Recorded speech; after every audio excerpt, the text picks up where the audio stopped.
With an increasing presence of transgender students, author Aidan Key recently published his book, Trans Children in Today's Schools, to help provide guidance to families and to schools on becoming more gender inclusive. Yeah, he also tours the country, speaking at colleges and conferences to help educate and advocate for gender equality. And here to share all about his work and his new book, Aidan Key. Welcome. Thank you. Thanks. Good to be here. It's an important topic. It is. Definitely is. A lot of information in this book, even just beyond, the trans children's school experiences. So kind of break it down for us. What are some of the key takeaways in your book? I guess the thing that comes to mind first and foremost is that it is primarily an adult journey for us as adults to navigate the complexity, the misinformation, the disinformation, the distress, and the confusion. The kids are busy knowing how to do it. They can step in, they know their peers, and are accepting of their experiences, their identities. So we as adults have to step up a bit.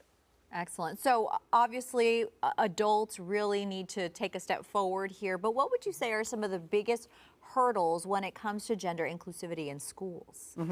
Absolutely, number one is the misperception that talking about gender identity is discussing sexuality.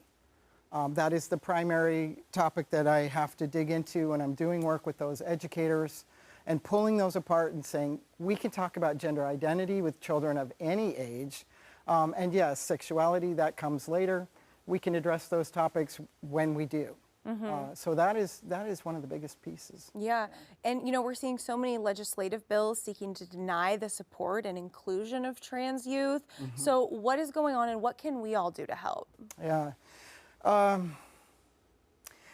There's a lack of information out there. The visible presence of trans children is newer, and how to include them, how to address their needs, what to do is all pretty new in the last decade or two, and their presence is becoming more and more visible.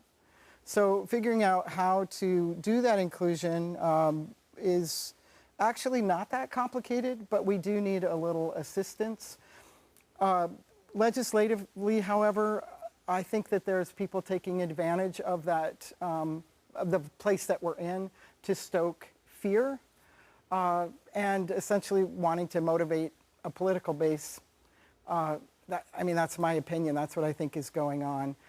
What I do love about it's not the right way to say it, because these conversations are being elevated, it means that we can dig in.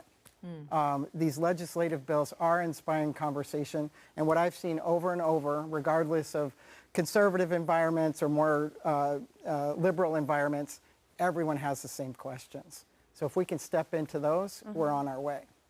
And I think it's very interesting that I think people get really tense around the idea of asking questions, but you're saying let's get it out there, right? Yeah. Put it on the table. And I think with your work, you're doing some fabulous things for the community. I mean, you have worked with the Washington State Activities Association to create its first gender inclusion policy in K through 12 sports. So talk to me about the steps you took there.